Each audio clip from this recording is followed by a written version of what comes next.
Now, the African Union is set to cross a number of strategic milestones in the new year 2024, which includes the adoption of the African Export-Import Bank and the Pan-African Payments and Settlement System as official agencies of the Union. This and more were disclosed to Arise News business correspondent Bosun Omofaye in a one-on-one interview chat with Albert Muchanga, AU Commissioner for Trade and Industry in Cairo, Egypt. Sitting down here at the pavilion of the African Union and sitting with Ambassador Muchanga, who is in charge of industry and trade at the African Union. Mr. Ambassador, it's good to speak with you once again. The last time, the last edition of this event in Durban in South Africa, and I think this is the third edition. Yes. Since it was first hosted here in Egypt yes. a couple of years ago. Would you say that some progress has been made so far in terms of the objectives of setting up the Intra-African Trade Fair? I think we have been able to achieve quite a lot, because the origin of the Intra-African Trade Fair is from the action plan on boosting Intra-African trade, which was adopted by our heads of state and government in 2012. Now, within that action plan, there is a cluster on trade information.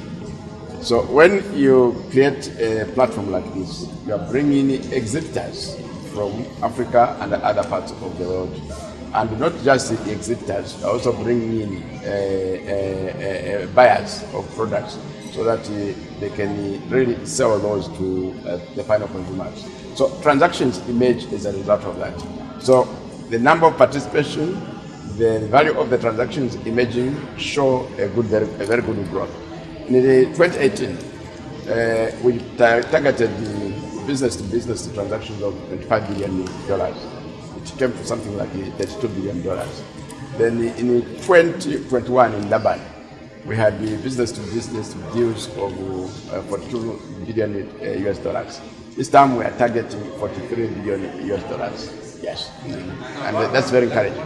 Very interesting. I'm sure the African Union has been supporting the Afrexim Bank. Yes. Would you say Afrexim Bank is delivering on those objectives for which the African Union is collaborating and working actively with Afrexim Bank? Very much so, very much so, very much so. You see, let's talk of the African continental federation. By supporting us in the African continental federation, we have been able to bring together the Intra-African Trade Fair. This is something which is very visible and very, very practical. And by creating the African continental federation, you need the transactions to take place.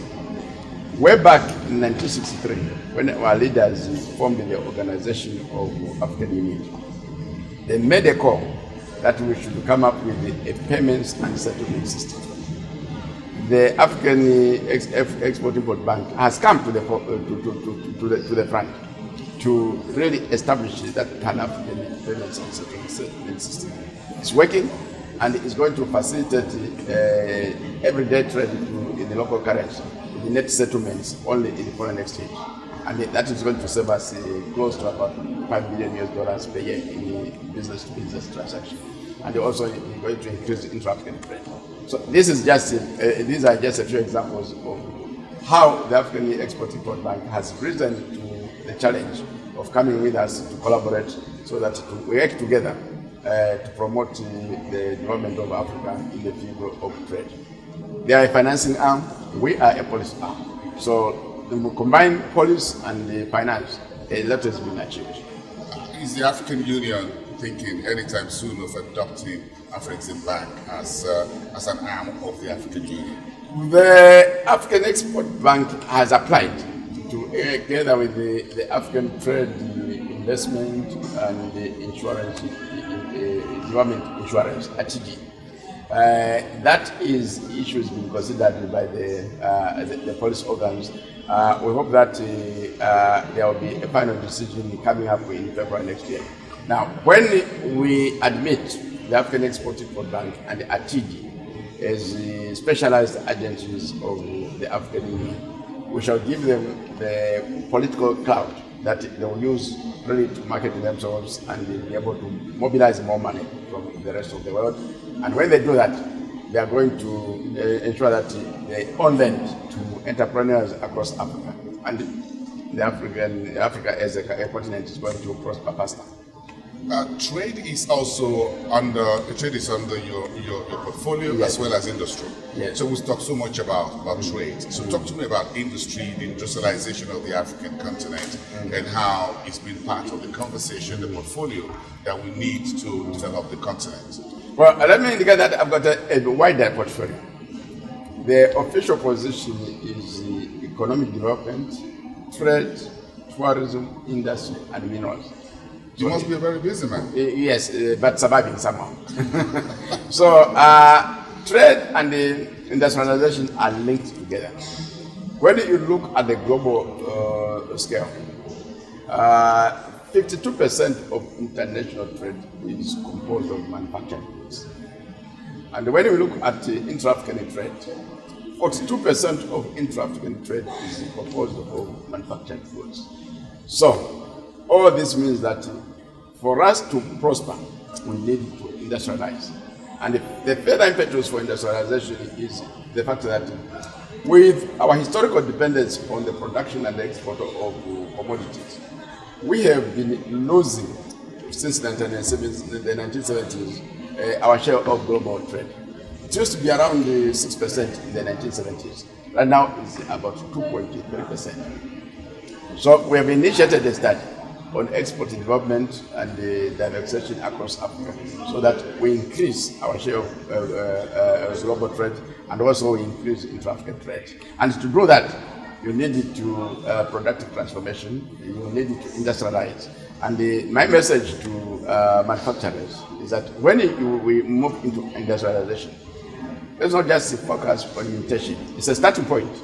Imitation is a starting point, but let us start producing intermediate goods as a basic step, so that there is higher value in the manufacturing. And that way, when we have got higher value in manufacturing, the revenues are retained in Africa. So that's the industrialization process that we are undertaking.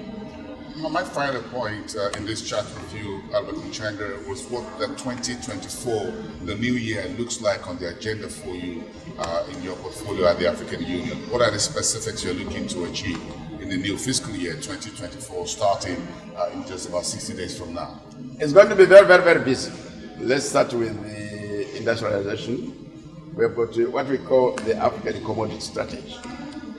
We have set up a working group on the value addition, which is going to ensure that we transform Africa's commodity sector into a source of value addition.